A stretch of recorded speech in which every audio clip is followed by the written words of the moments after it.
Recently একটা news চারদিকে ঘুরতেছে যে যারা ঢাকায় থাকে তাদের মাথাপিছু আয় বছরে 6 লক্ষ টাকার বেশি।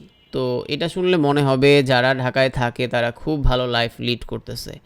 মাথাপিছু আয়ের হিসাবটা একটা রাষ্ট্রের জন্য খুব কাজের একটা জিনিস, কারণ এই সংখ্যাটা দিয়া তারা দেখাইতে পারে দেশ আগের চেয়ে উন্নত হয়েছে। আর খেয়াল করলে দেখবেন যে এই সংখ্যাটা দিন দিন শুধু বাড়তেই থাকে, কিন্তু পকেটে টাকা নাই। ওই যে হাতে গোনা কিছু মানুষ যাদের কাছে এত বেশি টাকা থাকার কারণে সবার আয় এত বেশি দেখাচ্ছে, তাদের টাকা কিন্তু ঠিকই বাড়তেছে, নাইলে তো আর মাথাপিছু আয় বাড়তো না। প্রশ্ন হচ্ছে কেন কেন তাদের টাকাটা শুধু বাড়ে? কারণ তারা টাকাটা কোথাও না কোথাও ইনভেস্ট করে। আর যদি কিছু নাও করে তারপরেও দেখা যাবে যে তারা টাকাটা ব্যাংকে রাখতেছে, ওইখান থেকে সুদ আসতেছে, ইন্টারেস্ট আসতেছে। অন্যদিকে গরিবের কাছে যেই টাকাটা আছে সেটা প্রতিনিয়ত খরচ হয়, তাদের কাছে টাকা ইনভেস্টের কোনো সুযোগ নাই, আবার ব্যাংকে রাখারও কোনো সুযোগ নাই, কিন্তু খরচ দিনের পর দিন বাড়তেছে। ফলাফল হচ্ছে ধনীরা আরও ধনী হচ্ছে আর গরিবরা গরিব হচ্ছে।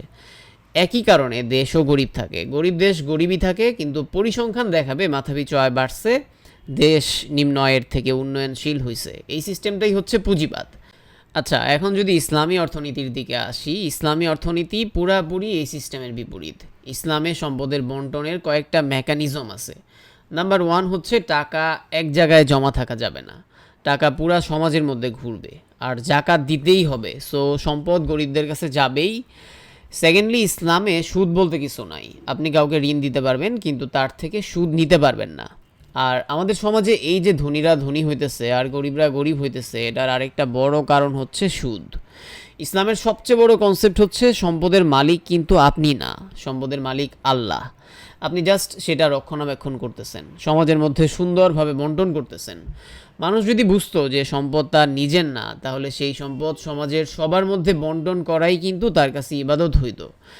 তার মানে গরিবরা যে সারা জীবন গরিব থাকবে সেই সুযোগটাই কিন্তু আর থাকতো না।